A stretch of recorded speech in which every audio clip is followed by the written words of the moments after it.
But that's very interesting. But there's so many things I want to talk about the resurrection, Jesus' resurrection, and how, but also about Jesus and the law and Jesus' own religion, his own practice of faith. But perhaps I'm going to go with the resurrection question because I think that's slightly more interesting. Well, not more interesting, but it's what your theory as to what really happened is very, very interesting. I think viewers will find it interesting. You rightly say that Paul's letters are the earliest first-person eyewitness accounts we have, the very first in the entire New Testament, of the resurrected Jesus, because Paul himself claims to have seen the resurrected Jesus, and the way he describes the body, the physicality of it is very interesting. But one of the points you make about this is that Paul, as he himself says, is the last in a series of recipients of a vision or an appearance, shall we say, of the risen Jesus that was given to James and the 500 and Peter and so on. And last of all, as if to one untimely born, Paul says, he appeared to me. Now, what that appearance consisted of, you do discuss in some detail, and that part of the book actually is quite scholarly. I think I'm not behind the rest of it's not scholarly, but you are moving in a more academic direction there. I get the feeling your analysis of concepts and words and philosophy and so on. But to me as a layman, it struck me, if the road to Damascus vision is what we're talking about here, in one of the three accounts in Acts that we read of this vision given to Paul of the resurrected Jesus, the people with him in one of those accounts saw nothing. They heard a voice, but they didn't see anything.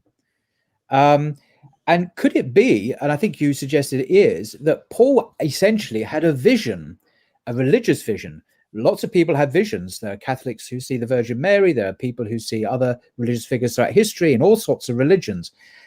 But this is the first eyewitness account, first-person testimony we have of the resurrected Jesus, is essentially a vision, I would think. But what does this tell us about the later Gospels, in particularly, say, in Luke or John, where we have a very physical, bodily, three-dimensional Jesus, resurrected Jesus, who eats food, who someone could put his finger in his side and see, look, touch me here in John. I think you seem to suggest you have a development or an embellishment or of the story from an earlier vision-like encounter with the risen Jesus to a more physicalized, perhaps more like a resuscitated corpse encounter, compared to the very spiritual, heavenly encounter that Paul describes in the chronologically much earlier first-person account. Am I being crude but fair to you so far in your... Absolutely, yeah. And it's so important to note that it goes in with the first question that you ask. Where do you start? Do you start by reading, probably Luke is the most developed. As you said, it mentions eating some fish, and John, of course, Thomas touching him and so forth, and also eating. You start with those accounts. If you do, and that's certainly what people think of Easter morning, is this empty tomb and a resuscitated corpse. That to Paul would not be resurrection in the sense that he means resurrection. Resurrection for Paul is transformation from a person, from a dust being, an atom of dust, which we all are right now. We are breathing nephesh in Hebrew, breathers, living breathers, literally. Same as the animals. And we die, we go back to the dust. So the transformation is from that level of being to this transformed, glorious being. Is it immortal and powerful? And really the glory is the main word that he uses. So it's far from resuscitating a corpse. Now, whether Paul thought that it would be it could be compatible with the empty tomb in this sense, that you almost need CGI filmmakers to picture this, but since he pictures resurrection as all that are in the tombs come forth and the dead will be raised incorruptible, and we who are alive shall be changed. That's the word metamorphosis, metamorpho. So the dead come forth from the state of being dead. Their bodies are gone. Their bodies are gone to the dust. We're not looking for atoms. We're not trying to find any body parts. Somebody could be cremated. Even the book of Revelation talks about the sea gave up the dead that are in it. We're not talking about finding corpses. Even scientifically, we know that's an absurdity. You know, once someone is deteriorated enough, they're just gone. And so Paul's idea is, no, the essential you, though, comes forth, but it's reclothed. He understands the state of death. He calls it in 2 Corinthians 5, a very important passage on this. He says, we're living in a tent, the body of the tent. That's actually an image of Plato also. Yeah. So you are not the body. It's dualistic in that sense. You're in your tent. And then he switches to clothing. You know, Paul does this all the time. He uses two metaphors and mixes them. So you're in a tent, and then you're in these old clothes. You take off your clothes, you get out of your tent, and you're tentless or naked, as the case may be.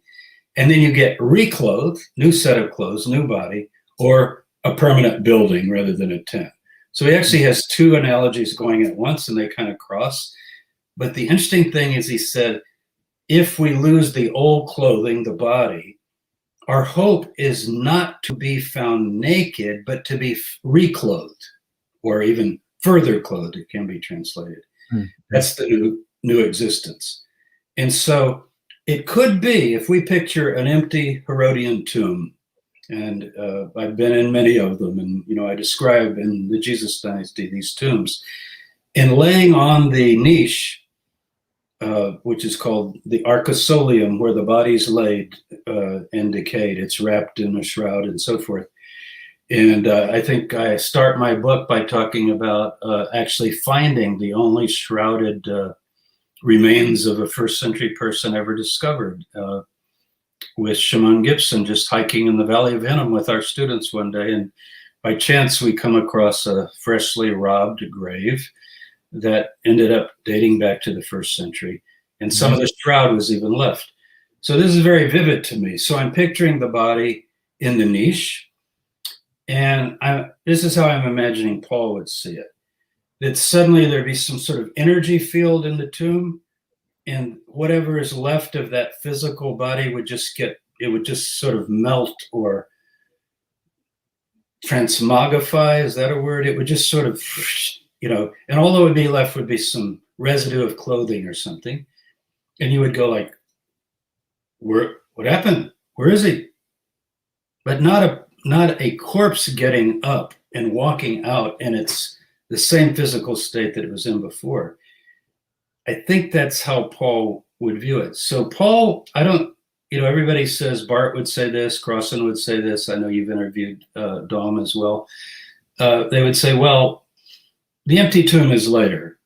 I'm not completely sure of that. How you explain it, I guess you could just believe what Paul says, that Jesus was raised from the dead.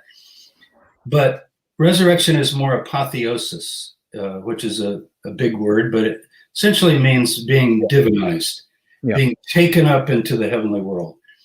And the way you can really see this in Paul, you know how everyone says 1 Corinthians 15 is the resurrection chapter. No, it's not. It's not the resurrection chapter. The resurrection is a subsidiary question. If we're going to have this great transformation, what about the dead? Did they get to, because they're going to miss it. 1 Thessalonians, same thing. What about the dead? Don't worry about it. They also will experience the same, even though they've died. But it's the transformation that is the topic. So if we wanted to put a title on that chapter, which it's not necessary we do, but we do this sort of topical thing, it would be called the revealing of the new Adams, ADAMS, the new Adamic race. And these are these transformed spirit beings. He said the first man, Adam, was a man of dust. He actually quotes Genesis 2, verse 6. Quotes it. The second man, Adam, is a life-giving spirit, a transformed spirit. Now, why body? Well, for Paul, body is your mode of being. You're not just this essence that effuses through the universe or even in some kind of interim state, but you actually are awakened. His metaphor is sleep. You're awakened to this new empowered existence that is far beyond anything that could ever be the case in this material world. Well, what strikes me about the resurrection encounters, well, perhaps I should qualify that. There is what I perhaps irreverently call the zombie apocalypse at the end of Matthew's gospel, where at the time of Jesus' death, you get an unknown number, a large number of people coming out of their graves. Actually, this is bodily resurrection, resuscitation style, and walking around Jerusalem and returning to their families. But that apart, those two verses, those two solitary verses, which have no other attestation in history, as far as I'm aware, not in Josephus or the Gospels or anywhere else. So parking those on one side, what strikes me about these resurrection appearances in the early Christian tradition is that they only ever happen to disciples, Christians already, disciples of Jesus. They don't happen to anyone else. They don't happen to Pilate or any non-Christian. So it's already that the true believers are receiving this visionary experience. And that strikes me as interesting and slightly suspicious, because if it was a corporeal resuscitation kind of event that Luke portrays, then why couldn't it have occurred to other people as well? And why hasn't their testimony been preserved? Passers-by, or people who, people in the Sanhedrin, or some of the Pharisees. Wow, some of the Pharisees or the Sadducees, they also saw him. But no, none of this testimony exists, it seems. And even according to Matthew, in Matthew 28, as you mentioned, some of the inner circle who did see him, some of them doubted. It's an amazing statement. It's an amazing statement. It's an amazing statement. So not only is it just the inner group, but even some of the inner group didn't believe it after they had seen Jesus, that it was Jesus. So it seems very kind of, not nebulous, but very kind of tentative. And I would expect it to be more public and more widespread and more convincing if it was, as say Luke portrays it, as this corporeal, physicalist resurrection narrative. Well, as opposed to in one of the chapters in Paul and Jesus, I lay out, as you mentioned, in some detail, the way I would see that developing. In other words, let me put it together for you the way I think it might have happened chronologically. The earliest experience, the one Paul's talking about, was akin to some combination maybe of seeing a light or seeing a manifestation of glory, but also a presence, an incredible presence. Yes. And it was indescribable, but it was indisputable to these people. It was essentially saying, though he is dead, he's actually alive. And it's echoed a little bit in the book of Acts, like Acts 9 and so forth, in these three accounts of Paul, where he's blinded. The problem with that for people is they say, oh, so you're saying it was just in their head. But see, that's not how to view it. Like, if you tell me a spiritual experience you had, or even something that seemed fairly corporeal, like people talk about seeing a person that's died and then they seem to just appear and then disappear. Yeah. I don't know if that's in your head or not. Most skeptics would say it is, but do we know all the mysteries of the universe? And that's why Paul says, whether it was in the body or out of the body, let's talk about my other book here, Paul's Ascent to Paradise. In the body, out of the body, I don't know, but I know what I experienced. And it does seem to involve a voice, at least in the accounts that we have.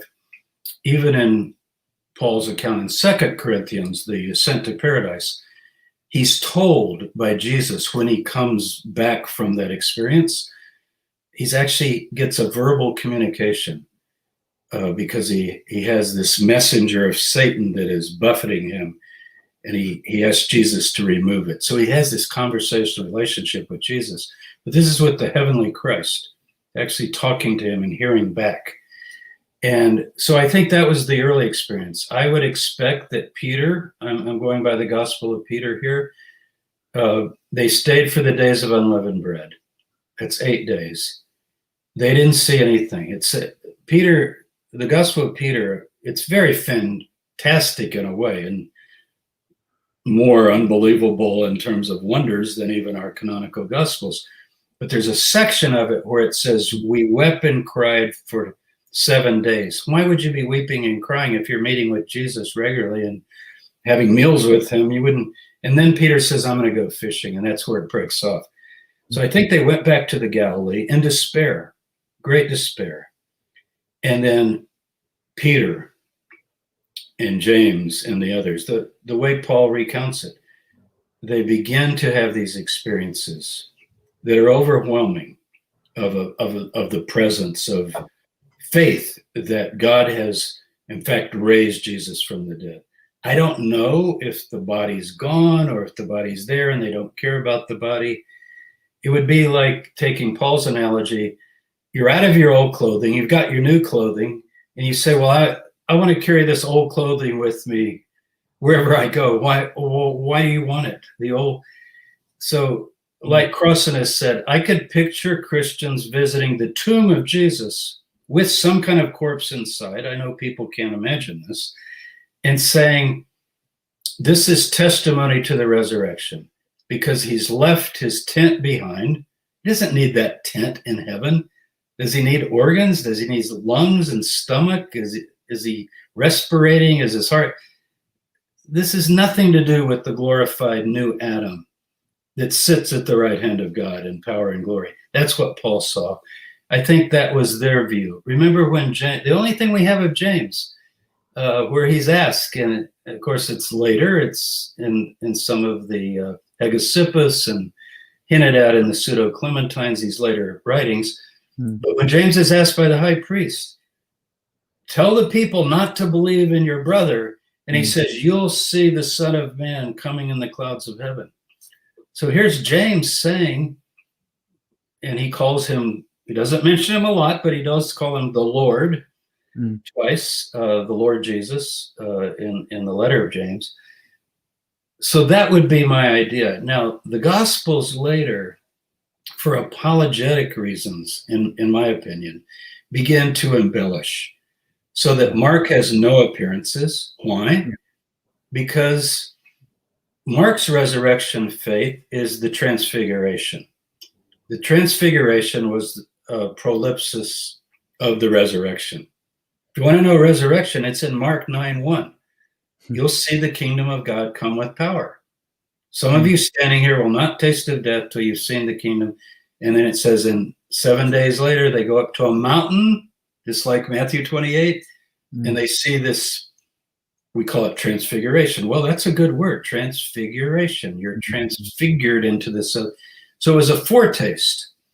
I think Mark is telling you the last words we get from the messenger in Mark, and remember, it's not an angel. It says a young man is in the tomb. You will see him in Galilee as he said. Now, what does that mean? We're going to sit around a campfire with him? And no, you'll see him in Galilee as he said. Going back to Mark 9. In other words, he's the glorified Christ now. So that's Mark. And then you go to Matthew, and he's got 2 appearances. And as you mentioned, one of them is very misty, up on a mountain. You kind of picture clouds wafting by, and they're going, is that him? So it's maybe remembering, maybe they went back to the very mountain. It's called in Mark a high mountain. I picture them maybe going back to that mountain. It's odd that Matthew would have it on a mountain. Notice Mark and Matthew are Galilee, not Jerusalem. People pointed out that for years, right? They're supposed to go to Galilee. Go to Galilee and you will see him as he said. So they go up to Galilee and they have these experiences. Paul is much later, 7, 8 years, a decade, probably 7 years later. He too has such an experience. Now, I'm not going to psychoanalyze that and say he was guilt-ridden and he was this and that, and who knows why people have experiences. But he had the experience. he goes to the others apparently, and they're terrified of him. And he says, no, I've seen it. I've seen him too. And I even heard him. And I think they accept that Paul also has, because look at his behavior, it completely changes. That, well, then you get our last two accounts, and they're much later. I mean, that's not a coincidence. They're much later. And that would be Luke and John. And now we're getting people, not Celsus, but the Celsus type, you know, the 2nd century skeptic. Come on now. What, you know, you had a vision, but people always have visions. What is it? You know, was it really something you could prove? And now they try to do both, because Jesus still ascends, still takes off, so to speak, you know, into the other world. But before that, he's got to concretely show, no, it's really me. And I think this is strictly for apologetic purposes. No, in fact, I argue, and I think it's in Paul and Jesus, that the best account of the tomb being visited is the first 10 verses only of John 20. And if you read just the first 10 verses, it is absolutely the most natural account. Mary Magdalene goes early. She's alone. She gets to the tomb. It's empty. The stone is already rolled back. Somebody's taken the body. There's a gardener. And she goes, where have they taken him? And then she runs away afraid. And then the other two come and witness that the tomb is empty and so forth. But these other accounts like John 21 and even the latter part of John 20, I think that's more to show that, no, the corpse needs to also be walking around. In some ways, you're combining the two. When my students read this, they always say, well, didn't he walk through the locked doors? And then it seems like he just sort of disappears. So isn't it kind of like an epiphany, maybe, like you have in the Hebrew Bible, where an angel will appear and eat a meal and then kind of, I think, is it with Gideon where they make him some cakes and then he touches the fire with the stick and it says he just goes up in the flame, you know, just sort of disappears to the other realm. So maybe they were thinking of it more like that it's not so much that the corpse is walking around, but that the risen Jesus manifests himself in a physical way so that they could believe, and then resumes his spiritual, we call it epiphany, right?